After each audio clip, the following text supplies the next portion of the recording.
Hi hello good morning. నిన్న match చూసే ఉంటారు, కేకేఆర్ వర్సెస్ ఎల్ఎస్జి. నిన్న ఆఫ్టర్నూన్ మ్యాచ్ ఇది.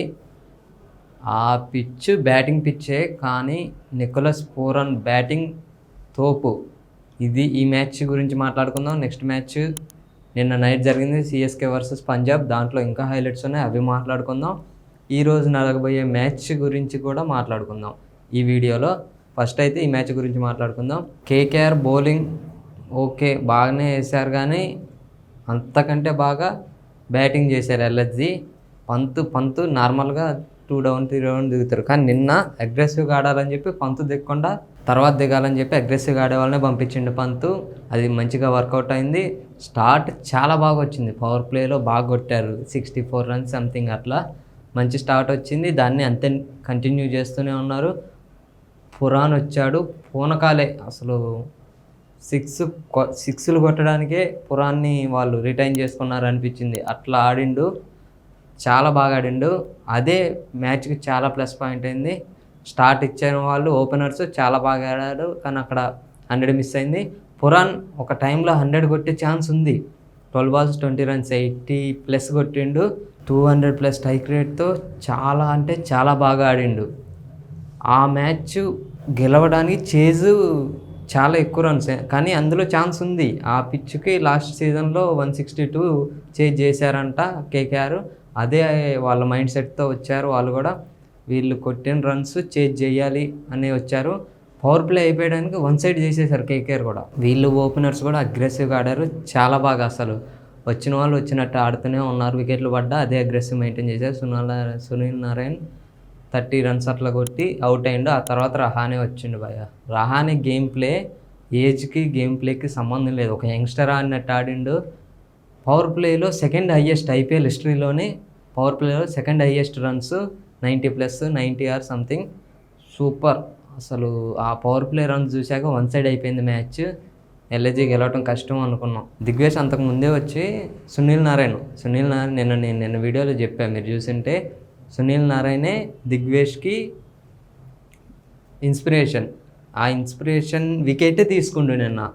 అసలు అంతకుముందు మ్యాచ్లో కూడా చెప్పిండాను, సునీల్ నారాయణ నువ్వు నాలాగే వేస్తున్నావు యాజ్ స్టేజ్, కానీ అసైన్ చేసే విధానం ఏందని చెప్పి సునీల్ నారాయణ అడిగితే, నేను ఢిల్లీ నుంచి అని కొంచెం సెటైరికల్గా అన్నాడంట. ఓకే, మ్యాచ్లో కూడా వికెట్ తీసుకొని సైన్ కింద చేసిండు నిన్న గ్రౌండ్ మీద, మీరు చూసింటే. ఎందుకంటే ఫైన్ పడ్డది, 2 మ్యాచ్లకి 1 CR అలా ఫైన్ పడ్డదంట. అందుకే నిన్న గ్రౌండ్ మీద సైన్ చేసిండు. సునీల్ నారాయణ వికెట్ తీసుకున్నాను, చాలా హ్యాపీ. నిన్న match last match LSG MI మీద గెలవడానికి రీజన్ దిగ్వేష్. రన్ రేటు ఆపేసిండు, అసలు మొత్తం లో చేసిండు. వచ్చే రన్స్ని ఆపేయడానికి ప్లేయర్ ఆఫ్ ద మ్యాచ్ కూడా ఇచ్చారు. నిన్న జరిగింది కూడా అదే.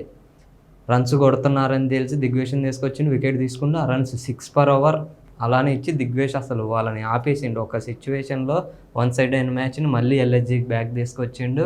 రహానే పోయాక మ్యాచ్ అంత అనిపించలేదు, 4 runs తేడాతో ఓడిపోయారు కేకేఆర్. ఎల్ఎస్జి మంచిగా గెలిచారు. మెయిన్ రీజన్ అయితే పురాన్ అండ్ దిగ్వేష్ ఇందులో పక్కా. ఇది నిన్న ఆఫ్టర్నూన్ మ్యాచ్ జరిగింది. నెక్స్ట్ మ్యాచ్ వచ్చేసి సిఎస్కే వర్సెస్ పంజాబ్. నిన్న నైట్ జరిగిన మ్యాచ్.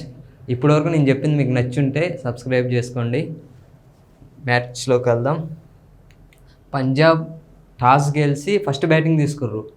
నాకు అర్థం కాలేదు, వీళ్ళు అసలు అందరు నార్మల్గా ఎవరైనా బ్యాటింగ్ పిచ్ అయినా సరే చేజింగ్ తీసుకోవాలనుకుంటారు, కానీ వీళ్ళు మాత్రం ఫస్ట్ బ్యాటింగ్ తీసుకుర్రు.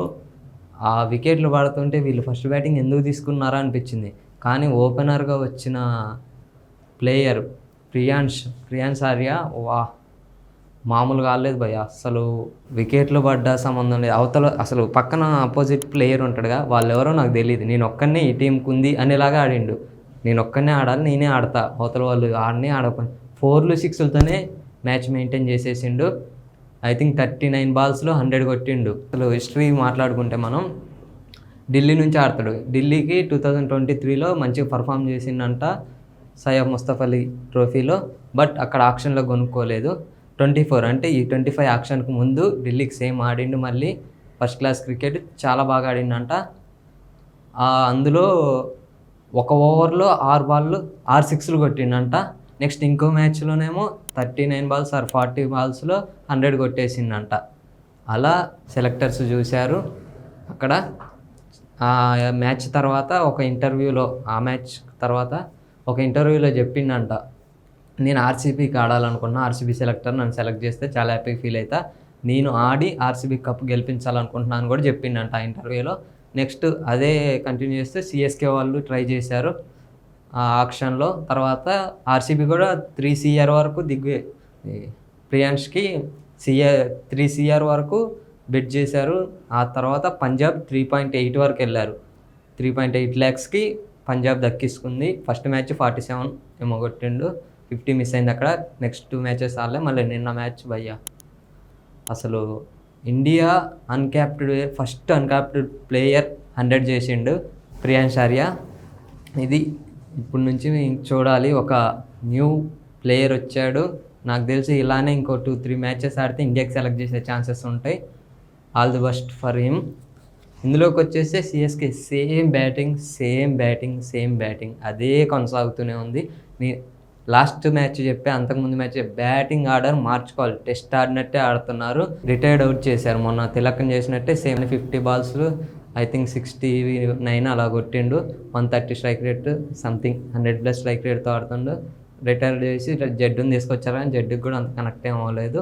అలా ఓపెనర్స్ లేదు, కరెక్ట్గా లేరు ఓపెనర్స్. బౌలింగ్ పాపం పర్పుల్ క్యాప్ హోల్డర్స్ ఉన్నా సరే బౌలింగ్ సూపర్. ఖలీల్ బాగా వేస్తుంది, నూరు బాగా వేస్తుంది, పతిరానా బాగానే వేస్తుంది. పతిరానా లాస్ట్ ఈ మ్యాచ్ ఓకే కొంచెం ఎక్స్పెన్సివ్ ప్రూవ్ అయినా, అంతకుముందు మ్యాచ్ వీళ్ళు ముగ్గురు చాలా బాగా వేశారు. అయినా సరే వీళ్ళ బ్యాటింగ్ ఆడడం వల్ల మ్యాచెస్ ఓడిపోతారు. చూడాలి ఈ మ్యాచ్ అయినా ఎలా ఆడతారు. కాన్వేని తీసుకొచ్చారు కానీ కాన్వే అంత చెప్పాగా రిటైర్డ్ అవుట్ చేశారు. ఈ మ్యాచ్ ఓడిపోవడానికి కారణం వీళ్ళ బ్యాటింగే. అందులో ఒకటి అసలు పాస్ట్ 10 మ్యాచెస్ నుంచో 11 మ్యాచెస్ నుంచో 180+ గెలవలేదంట సిఎస్కే. 180+ రన్స్ చేజింగ్లో గెలవలేదంట. సేమ్ 11th మ్యాచ్ కూడా అదే జరిగింది. గెలిచే ఛాన్స్ ఉంది, ఎందుకంటే అవతల వాళ్ళు అంత మంచి బ్యాటింగ్ చేస్తారు. వాళ్ళంతా ప్రియాంష్ చూసా, మిగతా వాళ్ళు వికెట్లు అన్నీ పడ్డా సరే ప్రియాంష్ తన షాట్స్ తను ఆడుకుండు. అలా ఒక్కళ్ళు అగ్రెసివ్గానే ఛాన్సెస్ ఉండేవి గెలవడానికి, అది జరగలేదు. నిన్న మ్యాచ్ ఓడిపోవడానికి సిఎస్కే మాత్రం బ్యాటర్సే కారణం. మీరేమనుకుంటున్నారో కామెంట్ చేయండి. నెక్స్ట్ మ్యాచ్ ఎలా ఆడాలి, ఏం చేంజ్ చేసుకోవాలి అంటారో ఒకసారి కామెంట్ చేసి చెప్పండి. CSK thank you. Next match వచ్చేసి ఈరోజు జరగబోయే మ్యాచ్, ఈరోజు evening match GT versus RR. GT versus RR మంచిగా ఫామ్లోకి వచ్చేసారు. లాస్ట్ మ్యాచ్ మనం మాట్లాడుకున్నాం. యశస్వి జైస్వాల్ మంచిగా కొడతాడు, రన్స్ మంచిగా ఆడతాడు, ఫామ్లోకి వస్తాడు. ఎందుకంటే లాస్ట్ ప్రీవియస్ మ్యాచెస్ రాలేదు కాబట్టి అనుకున్నాం. అదే జరిగింది. సంజు కూడా క్యాప్టెన్గా వచ్చేసాడు, వికెట్ కీపింగ్ కూడా చేస్తుండు, మంచిగా ఫామ్లోకి వచ్చేసారు. జీటీకి వస్తే ఇంకా ఫామ్లో ఉన్నారు వీళ్ళు ఇంకా చాలా బాగా ఆడుతున్నారు. అందరూ మంచిగా ఆడుతున్నారు. తాకిషోర్ బౌలింగ్ అయినా ఒక బ్యాడ్ ఏంటంటే వీళ్ళ దాంట్లో ఇంతకుముందు గుడ్ అనిపించి ఇప్పుడు బ్యాడ్ అనిపిస్తుంది. ఏంటంటే స్పిన్ బౌలింగ్ కొంచెం వీక్ ఉంది అనిపించింది. ఒక తాకిషోర్ తప్ప ఎవరంతా అందరు ఎక్స్పెన్సివ్గా ప్రూవ్ అవుతున్నారు, అదే బాధ. బట్ డిఎస్పి సార్ అయితే లాస్ట్ మ్యాచ్ సూపర్. ఈ మ్యాచ్ కూడా మంచిగా వేస్తాడని నేను అనుకుంటున్నా. ఇందులో అయితే ఓపెనర్స్ ఇస్తేనే నెక్స్ట్ ఆడేవాళ్ళకి ఇంకా ఛాన్సెస్ ఎక్కువ ఉంటాయి. చూడాలి మరి ఏం జరిగింది. ఈరోజు మ్యాచ్ అయితే అహ్మదాబాద్లో కాబట్టి గిల్ సెంచరీ మళ్ళీ ఎక్స్పెక్ట్ చేయొచ్చు. ఈ రోజైనా గిల్ మంచిగా సెంచరీ కొట్టాలని నేను అనుకుంటున్నా. వీళ్ళకి అడ్వాంటేజ్ ఉంటుంది, హోమ్ గ్రౌండ్ కాబట్టి నచ్చిన పిచ్ తీసుకోవచ్చు. ఈ మ్యాచ్ ఒక 60% ఛాన్సెస్ జీటీ గెలవడానికి ఉన్నాయి. వీళ్ళు ఫామ్లోనే ఉన్నారు కాబట్టి చూడాలి మరి ఎవరు మంచిగా ఆడతారో చూసి ఇందులో హైలైట్స్ రేపు మాట్లాడుకుందాం. Thank you.